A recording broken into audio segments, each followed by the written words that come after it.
नमस्कार सभी को।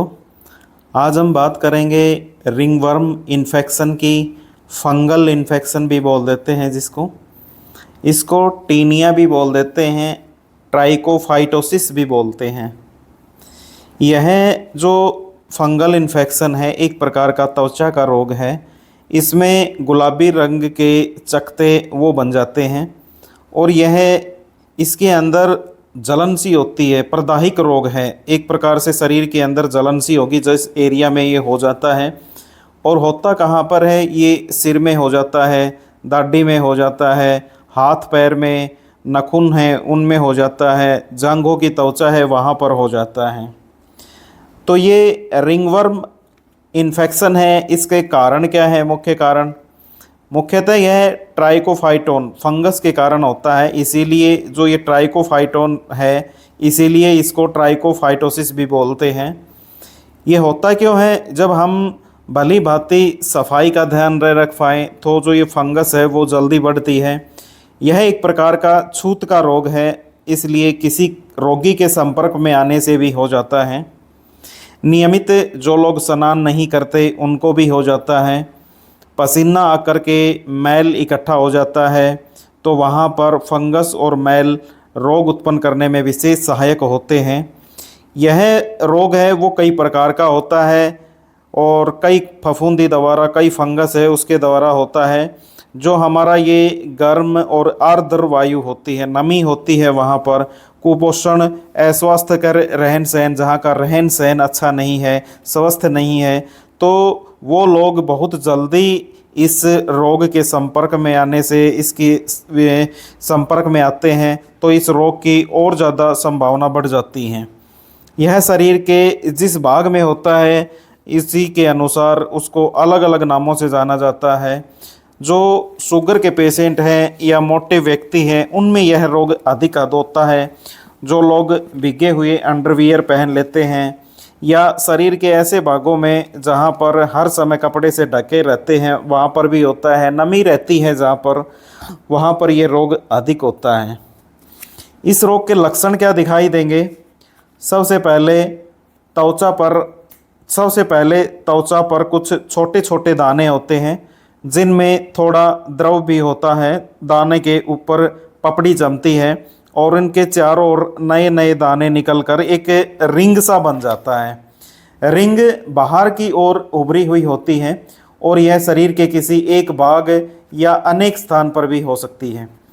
नाखूनों में दाग होने पर यह सिकुड़ जाता है, टेढ़ा मेढ़ा हो जाता है, गहरे भूरे रंग या पीले रंग का हो जाता है और जो नाखून होता है उसका अंतिम भाग से शुरू होकर के ये ऊपर की ओर चढ़ता है। हमारे सिर में दाग होती है और वहाँ पर चर्म मोटा हो जाता है, वहाँ की चमड़ी मोटी हो जाती है, चकता सा पड़ जाता है, जो हेयर फॉल होने लगते हैं और ऐसे चकते पड़ने लग जाते हैं सर में।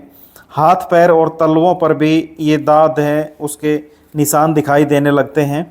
यह जिस भाग में होता है उसी के अनुसार उसको नाम दिया जाता है। जैसे हम बात करें, यदि यह हमारे सिर में होता है, यह दाद, ये फंगस हमारे सिर में होता है तो उसे बोलते हैं टीनिया कैपिटिस। तो जब सिर में होगा, यह मुख्यतः बच्चों में होता है। टीनिया कैपिटिस बच्चों में होगा तो क्या होता है, जो रिंग वाले दाने और कभी कभी गोल घेरे में गंजापन होता है। जिस स्थान पर यह संक्रमण होता है वहाँ पर बाल है वो रुखे होकर के जल्दी झड़ जाते हैं, गिर जाते हैं। दूसरा होता है टीनिया बार्बी। टीनिया बार्बी वहाँ पर होता है जो पुरुष होते हैं उनकी दाढ़ी में संक्रमण से होता है। जो ये मुख्यतः उनमें होता है जब नाई से लोग उस तरह से दाढ़ी बनवाते हैं तब यहाँ पर वहाँ पर ये फंगस इन्फेक्शन के साथ साथ बैक्टीरियल इन्फेक्शन भी हो जाता है, मवाद वाले दाने भी हो जाते हैं। तो यहाँ पर जो संक्रमण होगा दाढ़ी वाले स्थान पर वहाँ भी हेयर्स नहीं आते हैं। तीसरा प्रकार का होता है टीनिया कॉर्पोरिस। जो ये होता है वो हमारे गर्दन है, हमारी जो बाजू है वहाँ पर होता है। चौथा है टीनिया क्यूरिस। जो टीनिया क्यूरिस है वो हमारे सेक्स ऑर्गन्स है वहाँ पर, जो हमारा एनल पार्ट है गुदा के चारों ओर, जांघों के और यहाँ पर होता है। अगला है टीनिया पेडिस। टीनिया पेडिस उनको होता है जो ज़्यादा जूते पहने रहते हैं, उनको होता है ये। टीनिया मेनिस हाथ में होने वाला संक्रमण है, हथेली पे होता है और उंगलियों के किनारों पर मोटी तरह के दाने निकल आते हैं इसमें। सातवां है टीनिया यूंजियम। जो टीनिया यूंजियम है ये मेनली नाखूनों में होने वाला होता है।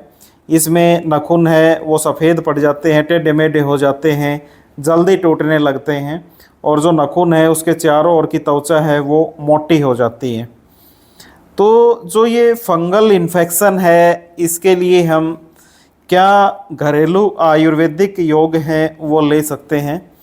तो इसके लिए लहसुन को खूब बारीक पीस लें और उसमें देसी शहद है, छोटी मक्खी का होता है, वो मिला करके उसके ऊपर लेप करने से जो ये फंगल इन्फेक्शन है वो बिल्कुल समाप्त हो जाता है।